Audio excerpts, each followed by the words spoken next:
सभी को नमस्कार और स्वागत। आज हम सामाजिक अध्ययन के अंतर्गत कक्षा 7वीं का नागरिक शास्त्र का अध्याय 3 राज्य शासन कैसे काम करती है भाग 3 के बारे में हम जानेंगे। अभी हम जैसा कि इसके पहले भाग नंबर 1 में हमने देखा हिमाचल प्रदेश का 2003 के चुनाव में वो पक्षी बलाबल या विधायकों की स्थिति क्या थी।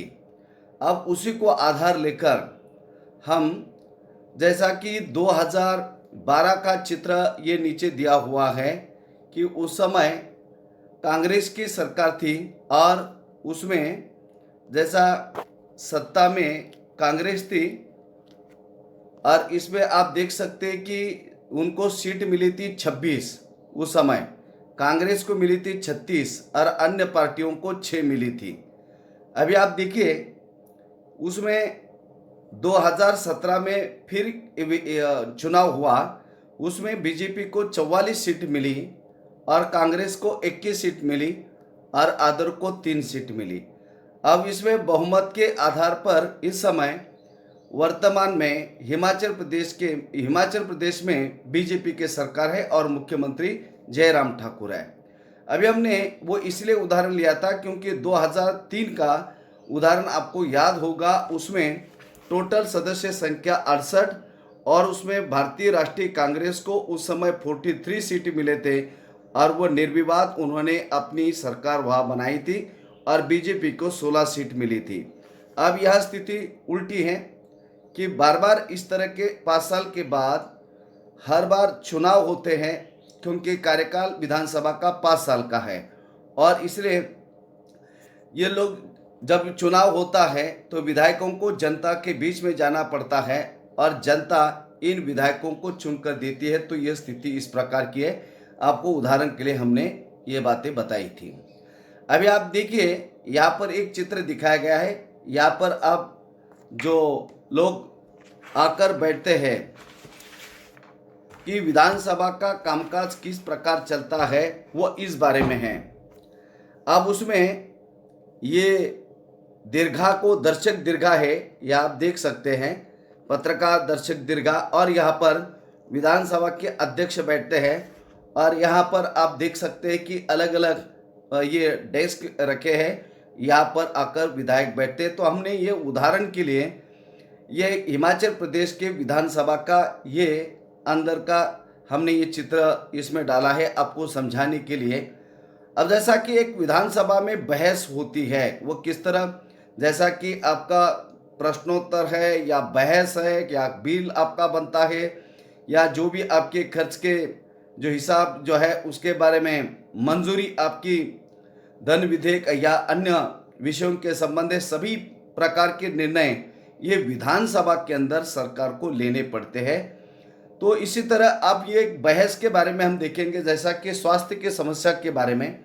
अब ये कोई हिमाचल प्रदेश राज्य का यह मसला नहीं है, लेकिन एक उदाहरण के लिए विधानसभा के अंदर बहस या कामकाज किस तरह चलता है, यदि किसी तरह की समस्या आती है तो उसको कैसा मुख्यमंत्री और मंत्री या सरकार वो किस तरह निर्णय लेते हैं और जो विधायक होते हैं वह उस पर उनकी कमियों को जो खामियां हैं उनको कैसे निकालते। एक उदाहरण के तौर पर हमने लिया है, ये कोई हिमाचल प्रदेश का नहीं है लेकिन एक आपको समझाने के लिए लिया है। अभी आप देखिए यहाँ पर आफरीन सुजाता और उनके विद्यालय के जो छात्र हैं वह विधानसभा को देखने के लिए राजधानी की यात्रा पर निकले हैं। अभी आपने देखा कि विधानसभा जो है वो पूरे राज्य के विधायक वहाँ पर इकट्ठा आते हैं, विभिन्न विषयों पर चर्चा करते हैं और इसलिए बड़ा ये प्रभावशाली, ताकतवर और भव्य भवन होता है और बच्चे बड़े उत्सुक हैं क्योंकि वह टीवी पर इस तरह के राजनेताओं को, मुख्यमंत्री को, मंत्रियों को वो देखते रहते हैं और इसलिए उनके सुरक्षा की जांच इन विद्यार्थियों के करने के बाद उनको जाने दिया। और जैसा कि ऊपर दर्शक दीर्घा है और नीचे एक विशाल, जैसा कि आपको मैंने पहले बताया यह दर्शक दीर्घा है और ये विशाल हॉल आप देख सकते हैं और यहाँ पर ये यू आकार का ये इस तरह उसमें डेस्क को रखा गया है और उसमें मुख्यमंत्री, मंत्री और विधायक इसमें बैठते हैं। अभी दूसरा आप देखिए, यह तात्कालीन समस्या पर बहस हो रही है। जैसा कि हमने देखा, एक नंबर जो वीडियो बनाया था भाग नंबर 1, उसमें जो काफ़ी बड़ी समस्या आई थी, पानी की समस्या, 3 दिन के पास बाद पानी आ रहा था। इसके अलावा वहाँ पर हैजा की बीमारी के कारण 10 लोगों की मृत्यु हो चुकी थी और जो स्थानीय विधायक है उनको लोगों ने घेराव डाला था, जो स्थानीय नेता है उन्होंने। तो सरकार ने इस संबंध में क्यों अभी तक काम नहीं किया, इस तरह का जो है अपने भाषण के जरिए ये विरोध कर रहे थे। तो इस तरह का एक चित्र हमने भाग 1 में देखा है। तो अभी इसी मुद्दे को हम आगे यदि लेते हैं, जैसा कि स्वास्थ्य की समस्या, पानी की समस्या का मुद्दा है। विधानसभा में उन दिनों एक तात्कालीन समस्या पर बहस करने वाली थी।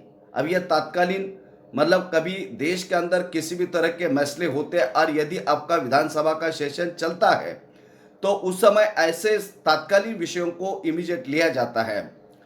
विधानसभा की बहस में विधायक अपनी राय देते हैं, मतलब जो आमदार लोग हैं वो अपनी राय देते हैं और संबंधित जो भी विषय आता है उस पर वो प्रश्न पूछते हुए उनका विधायकों का अधिकार है। इवन वो उसमें अपना कोई सुझाव हो वो भी देते हैं और सरकार को इन सुझावों को उनको फॉलो करना पड़ता है, फलाफूस का लेना पड़ता है। सदस्य इस विषय पर जो भी व्यक्त करना चाहे अपनी भावना वो व्यक्त कर सकते हैं और इसके बाद संबंधित मंत्री को, जैसा कि स्वास्थ्य के संबंध का इश्यू है तो स्वास्थ्य मंत्री को उसका जवाब देना पड़ता है, मुख्यमंत्री को जवाब देना पड़ता है और सदन का आश्वस्त करना पड़ता है कि ये जो समस्या है उसका निपटारा हम जल्दी से जल्दी करेंगे। अब जैसा कि मुख्यमंत्री और मंत्री ये सरकार में होते हैं, जैसा कि हमने देखा आम जैसा विधानसभा का चुनाव होता है, जो पक्ष अथवा पार्टी के जो विधायक सर्वाधिक संख्या में चुनकर आते हैं, जैसा हमने उदाहरण अभी इसके पहले भी देखा है, तो उस पार्टी की सरकार बनती है, उनका मुख्यमंत्री होता है, मंत्री होते हैं, अन्य जो सदस्य होते हैं अन्य पार्टियों के वो विपक्ष में होते हैं और विपक्ष का काम होता है सरकार के ऊपर नियंत्रण रखना। तो इसी तरह मंत्री निर्णय लेने होते हैं और उनको सरकार चलानी पड़ती है, चलानी होती है। जैसा कि हम प्राय इन निर्णयों के बारे में सुनते तो समाचार चैनल अथवा समाचार पत्रों को हम देखते हैं और पढ़ते हैं। हालांकि जो भी निर्णय लिए जाते हैं विधानसभा के सदस्यों द्वारा अनुमोदित किया जाता है। जैसा कि खर्च हो, किसी विषय जैसा बिल बनाना हो तो उस पर सभी की राय लेना जरूरी होता है, क्योंकि आपको मालूम है लोकतंत्र के अंदर हर निर्णय आपका बहुमत के आधार पर लिया जाता है।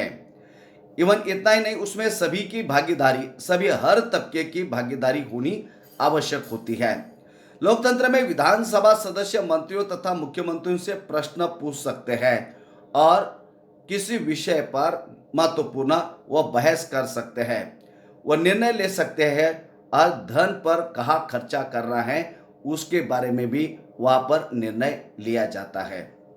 अभी आप देखिए यहाँ पर एक बहस चल रही है, आगे भी आपको हम चित्र बताएंगे। जैसा इसके पहले भी हमने स्लाइड में आपको दिखाया कि दीर्घाई में लोग आकर वहाँ बैठते हैं, कामकाज किस तरह चलता है उसमें विधायक बैठते हैं जो, और उसमें जो कामकाज किस तरह चलता है और उसके बाद जो भी निर्णय लिए जाते हैं वो समाचार पत्र और टीवी और चैनल पर समाचार पत्र में उसमें दिखाया जाता है। अभी विधायक एक तत्कालीन विषय आया है, अखंड गांव के मेरे निर्वाचन क्षेत्र में पिछले 3 हफ्तों में हैजे के कारण 15 लोगों की मृत्यु हुई है। अब यह हैजे के कारण 15 लोगों की मृत्यु हुई है, बड़ी जो समस्या है और मेरे विचार में सरकार के लिए यह बड़ी शर्मनाक स्थिति है। यदि सरकार अच्छी तरह काम करती तो इस तरह 15 लोगों की जान नहीं जाती। वह सरकार जो अपने को प्रौद्योगिकी को सर्वश्रेष्ठ घोषित कर रही है, मतलब टेक्नोलॉजी में अपने आप को वो सबसे श्रेष्ठ यदि वो घोषित कर रही है तो इतने लोग क्यों इस बीमारी के कारण मर गए। हैजे जैसे साधारण बीमारी को रोकने में वो असफल रही है। जैसा कि गंदे पानी के कारण हैजा, पेचिस, मलेरिया जैसी बीमारी होती है और ऐसे सिंपल बीमारी के लिए जब इतने लोग मर जाते हैं तो और अन्य कोई किसी प्रकार की बीमारी होगी तो स्थिति क्या होगी। मैं स्वास्थ्य मंत्री का ध्यान आकर्षित करना चाहूंगा कि वह स्थिति को नियंत्रण में लाने के लिए वह तात्काल कदम उठाए। अब हो सकता है विधायक ये अपोजिशन पार्टी के सदस्य होंगे, इसलिए उन्होंने इस बात को उजागर किया कि उनके निर्वाचन क्षेत्र में इस तरह की घटना घटी है, 15 लोगों की जान चली गई है। अब ऐसा विधायक दो, क्योंकि चर्चा के अंदर कई सारे विधायक उसमें शामिल हो सकते हैं, बाद में मुख्यमंत्री और संबंधित मंत्रियों को उस पर जवाब देना पड़ता है। अब विधायक दो, मेरा प्रश्न यह है कि सरकारी अस्पतालों की दशा इतनी खराब क्यों है। अब उन्होंने सरकारी अस्पतालों की दशा स्थिति के ऊपर उन्होंने प्रश्न चिन्ह निर्माण किया है। सरकार जिला अस्पताल और डॉक्टरों को, चिकित्सा कर्मचारियों को ठीक से नियुक्त क्यों नहीं कर रहा है, मतलब उनकी अपॉइंटमेंट वो ठीक ढंग से क्यों नहीं कर रहा है। और यदि ऐसा होता तो अस्पतालों की स्थिति अच्छी होती, और यदि उनके पास कोई मरीज आता तो वो ठीक ठाक होके चले जाता, उनकी जान नहीं जाती। मैं ये भी जानना चाहूँगा कि सरकार इस स्थिति का सामना किस प्रकार करने जा रहा है। जो लोग इस तरह मर रहे हैं और ये अस्पतालों की स्थिति काफ़ी गंभीर है, उसकी स्थिति ठीक नहीं है, तो उसको सुधारने के लिए सरकार क्या प्रयास कर रहे हैं, जिससे लोग बड़ी संख्या में प्रभावित है और यह संख्या दिनों दिन बढ़ती ही जा रही है। इतना ही नहीं, यह महामारी का रूप उसने धारण कर लिया है, उस पर सरकार अपना जवाब दे। अब यह तीसरे विधायक या आमदार, मेरे निर्वाचन क्षेत्र तोलपट्टी में भी पानी की कमी की गंभीर समस्या है। अब आप देखिए, एक जगह पर एक विधायक ने प्रश्न उठाया कि हैजा की बीमारी के कारण 15 लोगों की जान चली गई।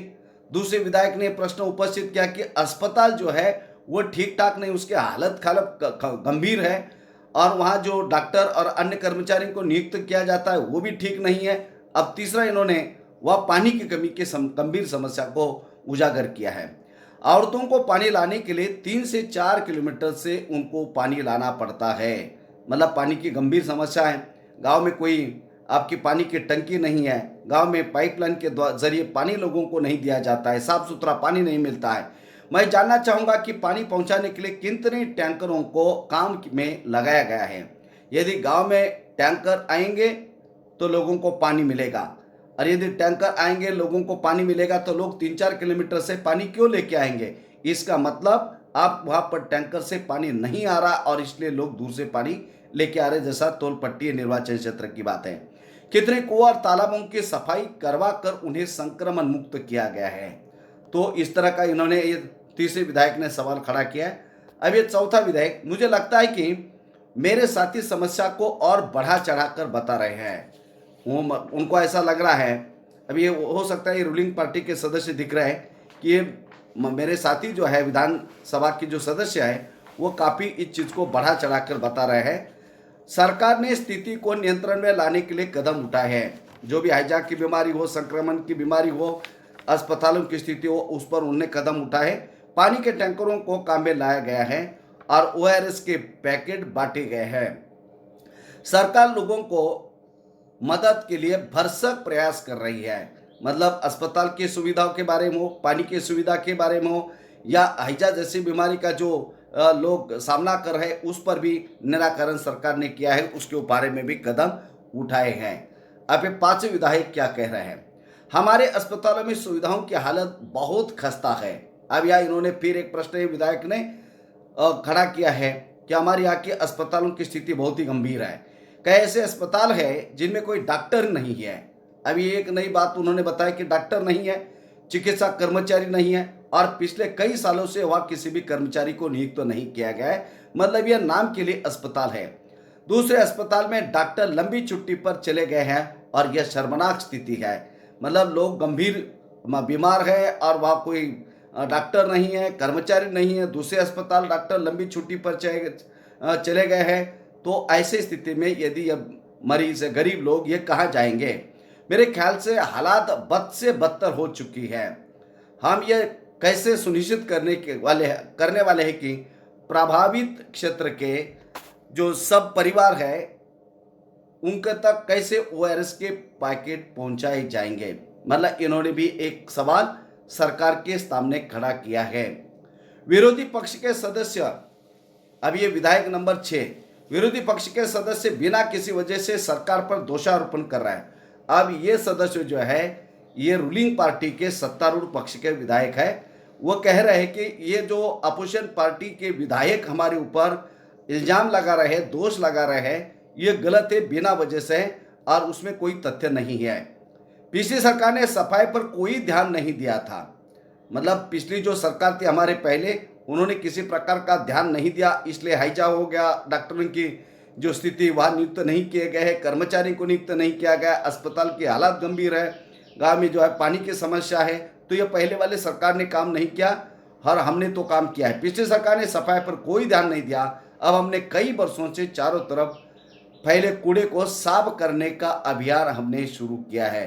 अभी इससे आप समझ गए होंगे कि जब आपकी विधानसभा के अंदर इस तरह की बहस चलती है तो उसमें विधायकों को यह पूरा अधिकार होता है कि वो अपने निर्वाचन क्षेत्र अथवा अन्य निर्वाचन क्षेत्र के गाँव में गंभीर स्थिति के बारे में किसी प्रकार का विषय हो, शिक्षा के बारे में हो, वन के बारे में हो, स्वास्थ्य के बारे में हो, बिजली के बारे में हो, सड़क के बारे में हो, किसी भी विषय पर यहाँ पर प्रश्न सवाल उठा सकते हैं। और यदि वहाँ पर इस तरह की सुविधा नहीं है तो सरकार के द्वारा उस पर मंजूरी लेकर वो उस समस्या का समाधान किया जाता है। आप यहाँ देख सकते हैं कि यहाँ पर सदस्य 1 2 3 4 5 6 तो इन्होंने किस तरह के सवाल खड़े किए, तो इस तरह की बहस या आपको चल रही है दिखाई देती है। तो अगले वाला अभी हमने और भी कई उसमें भाग आपके बन जाएंगे।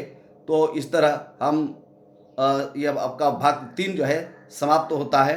नमस्कार। आप ज़्यादा से ज़्यादा वीडियो देखिए। धन्यवाद।